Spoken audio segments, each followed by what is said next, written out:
Alhamdulillahi Rabbil Alamin. Wassalatu wassalamu ala ashrafil anbiya'i wal mursalin wa ala alihi wa sahbihi ajma'in, amma ba'd. Hadirin kaum muslimin wal muslimat, jamaah maghrib yang dirahmati Allah subhanahu wa ta'ala. Pada malam yang mulia ini kembali kita akan melanjutkan kajian Syama'il Muhammadiyah, sifat-sifat, ciri-ciri perangai-perangai Nabi sallallahu alaihi wasallam. Masih berkaitan dengan cara makan dan minum Rasulullah sallallahu alaihi wasallam.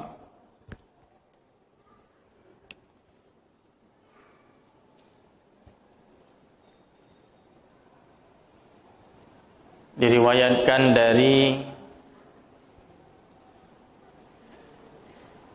Jabalah ibni Suhaim, dia berkata, suatu hari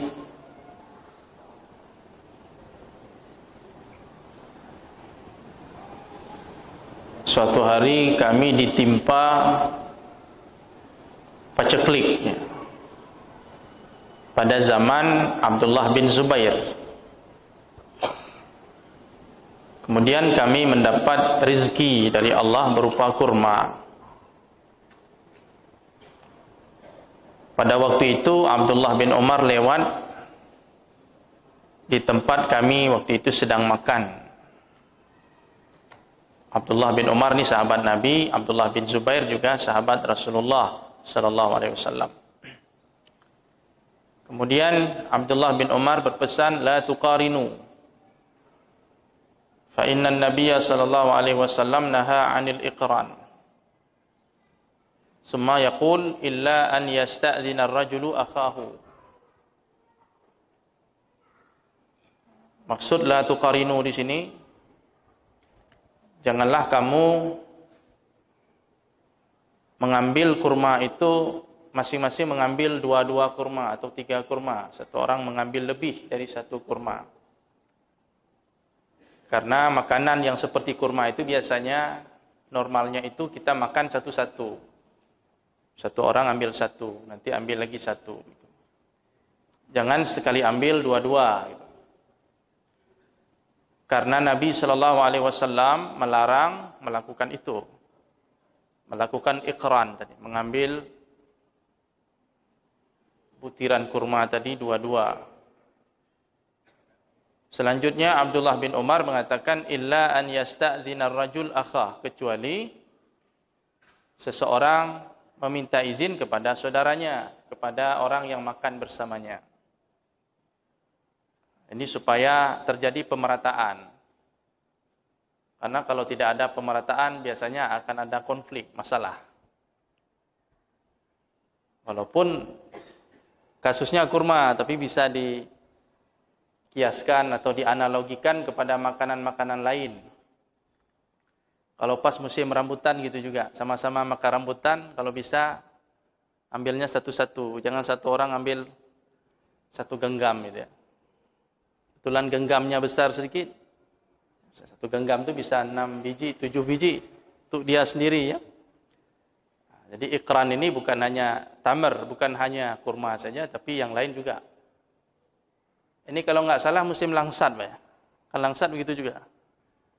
Buah duku dan sebagainya, yang sejenisnya. Ya.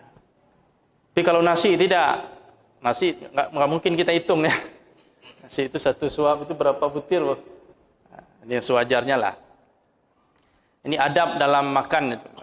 Rasulullah mengajarkan itu. Jadi supaya ada keadilan dalam pembagian itu.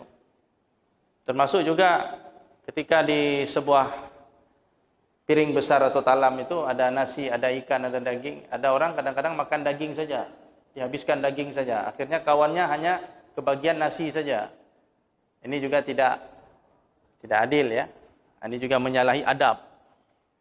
Masuk dalam kategori ikran tadi. Berarti kalau Nabi melarang, berarti Rasulullah sallallahu alaihi wasallam tidak melakukan itu. Kemudian Wahsy ibni Harbin radhiyallahu anhu bercerita dalam sebuah hadis riwayat Abu Daud bahwasanya sahabat Rasulullah sallallahu alaihi wasallam datang menghadap Nabi dan berkata, "Ya Rasulullah, wahai Rasulullah, inna na'kul wa la nashba." Kami makan tapi tidak kenyang-kenyang. Kami makan, rajin makan tapi tidak kenyang. Kemudian Nabi sallallahu alaihi wasallam mengatakan, "Fala'allakum taftariqun." Mungkin kalian makannya pisah-pisah masing-masing. Makanya tidak kenyang. Jadi tubuh tidak tercukupi gizinya, tidak ada berkahnya. Sahabat tadi mengatakan, "Na'am, iya ya Rasulullah, kami makan masing-masing, sendiri-sendiri makan."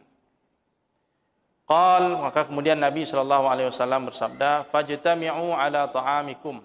Berkumpullah ketika makan, dimakan sama-sama, rame-rame makan. "Wazkuru ismallah." Sebutlah nama Allah. Waktu makan baca basmalah. "Yubarak lakum fih." Niscaya akan diberkati makanan kalian itu. Nah, jadi di sini menunjukkan sebaiknya makan itu sama-sama. Walaupun sekarang makan rame-rame ini identik dengan kelompok tertentu.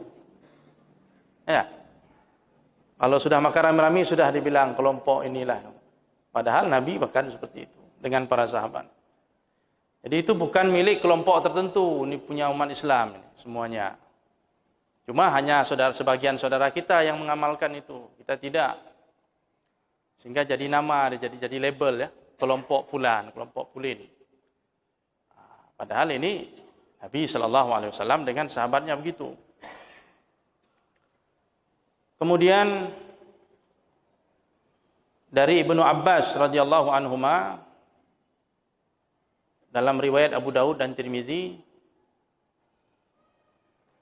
Ibnu Abbas meriwayatkan dari Nabi sallallahu alaihi wasallam, beliau bersabda, "Al-barakah tanzilu wasatat ta'am." Keberkahan itu turun di tengah-tengah makanan. Jika makanan itu satu talam itu turun di tengahnya itu berkah itu. Fakulu min hafatayh, maka makanlah dari makanan itu dari tepi talam itu tepi. Jangan langsung ambil yang di tengah, makan dari tepinya. Wala ta'kulu min wasatih, jangan ambil makanan dari tengah. Nah, ini juga adab diajarkan oleh Nabi sallallahu alaihi wasallam. Kemudian Abdullah bin Busr radhiyallahu anhu dalam riwayat Abu Daud, beliau menceritakan bahwasanya Nabi sallallahu alaihi wasallam memiliki sebuah piring besar yang diberi nama Al-Gharra. Yahmiluha arba'atu rijal. Piring itu, talam itu diangkat oleh 4 orang. 4 orang angkat talam itu. Itu besar ya. Banyak muat makanan. Berarti banyak yang ramai yang makan.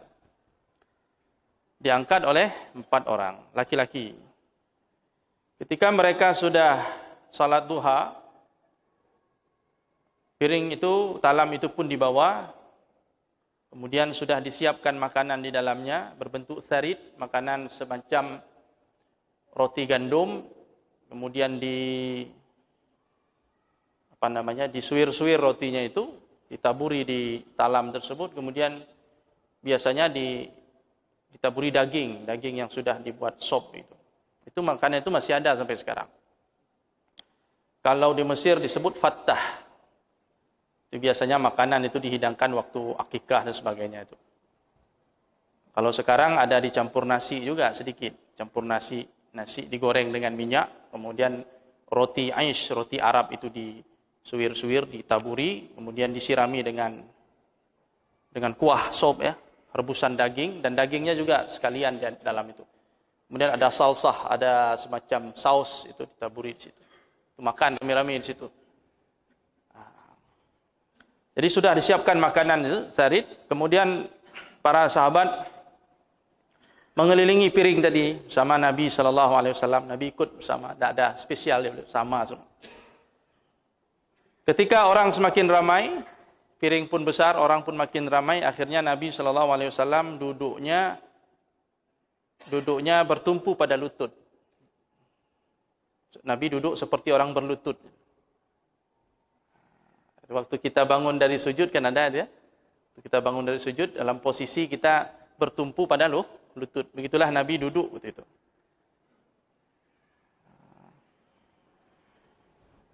Kemudian seorang Arab Badui yang ikut makan bersama Nabi waktu itu bertanya, "Duduk apakah ini? Kenapa duduknya seperti ini?" Nabi SAW mengatakan, Innallaha ja'alani abdan kariman. Sesungguhnya Allah telah menjadiku sebagai hamba yang mulia, hamba yang dermawan. Walam yaj'alni jabbaran anida. Dan Allah tidak menjadikanku sebagai orang yang kejam, orang yang keras kepala, orang yang jahat. Jadi duduk seperti itu, ya fungsinya supaya lebih banyak muat. Jadi ada kesempatan orang lain untuk duduk. Beda kalau kita duduk seperti ini, duduk bersila begini kan, tentu ruang space-nya itu keterbatas. Jadi tidak bisa memberikan ruang kepada orang lain untuk duduk. Ini supaya yang lain juga bisa ikut duduk. Jadi Nabi merapatkan dirinya. Duduk seperti itu supaya yang lain juga bisa ikut. Karena Rasulullah ini karim, orang yang mulia, orang yang dermawan, orang yang baik hati. Jadi dia tidak ingin menyantap makanan itu semua untuk diri dia, tidak. Ikut, biar yang lain ikut merasakan. Semakin banyak tangan di situ, makin banyak berkahnya. Hadirin yang dirahmati Allah Subhanahu wa taala. Kemudian Abi Juhaifah Wahab bin Abdullah meriwayatkan Rasulullah sallallahu alaihi wasallam bersabda, ini riwayat Imam Bukhari. Nabi mengatakan, la akulu muttaki'an. Aku tidak makan dalam keadaan muttaki'an. Apa itu muttaki'an? Al-Khattabi mengatakan muttaki itu maksudnya duduk dengan bertumpu pada alas ataupun bantal yang berada di bawahnya. Seperti orang duduk di atas tilam begitu. Atau sesuatu yang empuk, kemudian dia makan. Karena biasanya orang yang posisi duduknya nyaman seperti itu, biasanya makannya banyak. Nabi mengatakan, aku tidak mau duduk seperti itu ketika makan. Jadi cara duduk Rasulullah itu duduk yang kira-kira kita tidak ingin berlama-lama duduk itu. Seperti duduk tadi bertumpu dengan lutut, itu biasanya duduk orang makannya buru-buru ya. Bukan mau menghabiskan 1 jam 2 jam dengan makan itu. Jadi muttaki itu duduk yang membuat kita semakin nyaman, malas gitu, maunya makan terus gitu. Ada satu pendapat duduk muttakian itu duduk bersandar begini seperti raja-raja biasa itu, di bawahnya ada tilam gitu sambil makan dia. Duduk santai begitu. Di bawahnya sudah ada alas yang empuk sehingga cenderung orang kalau duduknya seperti itu makannya banyak. Sedangkan Nabi tidak ingin duduk yang seperti itu. Kemudian Nabi juga pernah mengatakan bahwa beliau tidak makan dalam duduknya bersila. Nabi tidak pernah makan duduk bersila begini. Tapi para ulama mengatakan duduk bersila itu boleh, macam duduk kita biasa makan kenduri itu boleh, tapi Nabi tidak lakukan. Ada hal-hal yang Nabi tidak lakukan bukan berarti tidak boleh. Kita boleh duduk bersila. Yang dilarang itu duduk menyamping begini, bersandar bertumpu pada bantal atau apa yang empuk sehingga duduknya itu macam raja gitu, macam orang yang ya suasananya kita lihat suasana nuansa keangkuhan lah begitu, angkuh. Itu dilarang dalam agama kita duduk yang seperti itu. Atau setidaknya dibenci, tidak disukai ya. Adapun duduk bersila macam ini boleh. Tapi Nabi tidak lakukan. Anas bin Malik pernah melihat Rasulullah sallallahu alaihi wasallam jalisan muq'iyan ya'kulu tamran. Nabi pernah duduk iqa', muq'i itu duduknya bokongnya itu menyentuh tanah, kemudian lututnya diangkat. macam orang jongkok. Kalau jongkok kan tapi bokongnya menggantung ya. Ini enggak, di menyentuh tanah. Kemudian betis dan lutut itu diangkat. Nah, Nabi pernah makan kurma duduknya seperti itu. Iqa' namanya atau ihtiba'. Kata para ulama ini menunjukkan tawaduknya Nabi sallallahu alaihi wasallam. Jadi kira-kira kalau kita lihat orang duduk macam itu seperti orang kampungan gitu atau apa. Jadi Nabi memperlihatkan cara duduk seperti itu, bahwa beliau tidak ingin duduknya seperti raja. Intinya begitu. Nabi tidak mau memperlihatkan pemandangan yang tidak tidak mencerminkan ketawaduan. Nabi tidak mau duduk seperti duduknya raja, berbaring seperti berbaringnya raja sambil menikmati makanan. Tapi Nabi duduk seperti duduknya orang biasa. Nah, jadi Nabi cukup bersahaja orangnya. Sambil makan kurma dia duduk seperti itu. Sehingga Rasulullah dekat dengan siapapun. Jadi orang ingin ketemu dengan Nabi, semuanya dekat. Semuanya dekat dengan Rasulullah sallallahu alaihi wasallam. Tidak melihat, tidak punya batasan-batasan seperti itu, ya. Tidak ada kasta-kasta. Jadi semua orang bisa berjumpa dengan Nabi, ngomong dengan Nabi. Rasulullah dengan anak-anak pun jadi tidak ada masalah. Rasulullah bergaul dengan siapapun, tidak ada melihat kasta-kasta, kelas-kelas masyarakat, itu tidak ada. Rasulullah betul-betul ya. Karena Nabi itu adalah diutus oleh Allah untuk semua, rahmatan lil alamin.